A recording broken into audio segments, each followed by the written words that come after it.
Ladies and gentlemen and graphic designers, we're going to do a little test prep. I want you to remember when you're using Adobe Illustrator, when you're using the pen tool, you have the anchor point and you have the handle, which is where the arrow is touching on, and then this thing right here is the direction line, and that's how you make a Bezier curve. All right, so you have the anchor point, direction line, and the handle over here. Okay, we've got the handle. I think that's what I said. Okay. If you want to move an anchor point, well, what do you do if you want to move an anchor point? Well, I'm going to hit escape. If you want to move the anchor point, you're going to go to the direct selection tool right there, and you can go to the anchor point and you can move it around. Okay. If I want to change this existing smooth curve to a corner point, okay. So if I want to change that to a corner anchor point, I'm going to go to the pen tool. I'm going to go to the anchor point tool, and I'm going to grab that, and I can change that smooth curve to a corner anchor point. Okay, so it's the anchor point tool. If I'm drawing a new curve and want it to have a corner point, what key do I press? Okay, so if you're drawing let's go back to the pen tool. If I'm drawing a curve and I want this to be a corner anchor point, you can't see what I'm doing, but I'm going to hit the Alt key, and then I can change that to a corner point. Okay.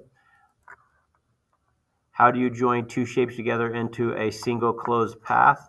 Okay, well, what you're going to do is you have a closed path, you have a closed path, and you click on both of them, shift, click, and you're going to go to Window, you're going to go to Pathfinder, and you're going to go to Unite.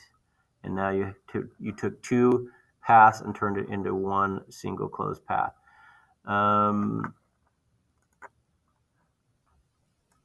Okay, so if I am looking at an Angry Bird and I go to my magnifying glass and I zoom in and I zoom in and I start to see pixels, okay, that means I'm in a raster-based program like Photoshop or Pixlr E or Paint.net.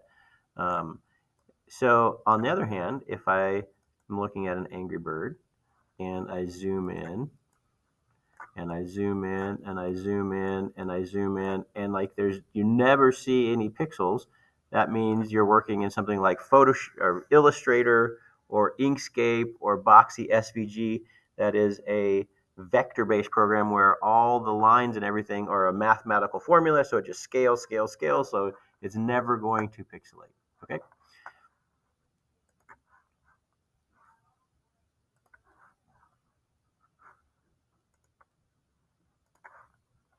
Okay, so Photoshop is raster, Illustrator is vector. Okay, so let's take a look at this next one. Okay, so let me double click on the hand. So if you look at something like this, it is a closed path. It starts and ends at the same place. So if I go to properties and I fill it, so the fill is the inside and the stroke is the outside color. So right now I'm changing the outside color. Okay, so if you look at something that's an open path, it doesn't really want to fill properly. So I try to fill it, and it will fill, but it does the best it can. Okay, so you know the fill, stroke, closed path, open path. So the vector applications that we've played around with are Illustrator, which is a professional expensive one. Inkscape is a professional free one. And Boxy SVG is one that's browser-based. You can use it on a Chromebook or any browser, and a browser is something like Chrome where you surf the internet.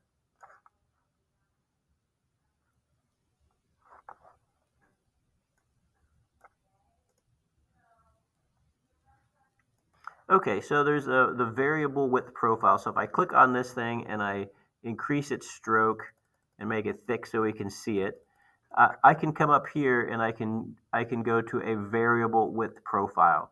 So I can change the way it looks. That's one way to do it. The other way you can do it is you can do it with the Wacom tablet. If we set up the pressure sensitivity, like if you press harder on the tablet, it does that, and the Wacom tablet is is this thing right here. Hopefully you're supposed to try to use those things. Hopefully you use the drawing tablet. The other way you can do it is with the width tool. And so you can come over here to the width tool and you basically click and you can change the width using the width tool. That's another way that you can do it using that tool right there called the width tool. Okay, so if you look at this thing, so you have 0, 0, 255, so no red, no green, no blue at 0.001. That's an etch. That's a nice, crisp, thin line. If it's all red, no green, no blue at 0.001, that's a cut. That's how you cut out your thing. And what is this? All red, no green, no blue. That's the same thing, 0.001. All right, so this is an etch and this is a cut. So the way that's going to look, so if I wanted this to be a cut, I would change this to 0.001. I'd go to the color and I'd come here and I'd make it all red, no green, no blue, and then that would be a cut. Okay.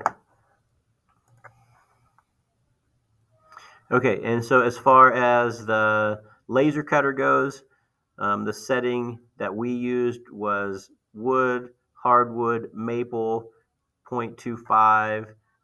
We increased the power 20% just to make sure it cut through, and that's the setting you would use to cut 1/4 inch or thinner wood on the laser cutter.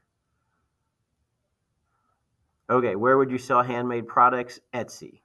Where could you get a gig creating a logo for a company? Fiverr. Where could you get a degree in graphic design? Or you could get a degree from a school. So you'd have to go to a community college or a four-year college. Where would you get a certificate in Adobe Illustrator? You could get a certificate by taking a test online. All right, I think that is it for my test prep.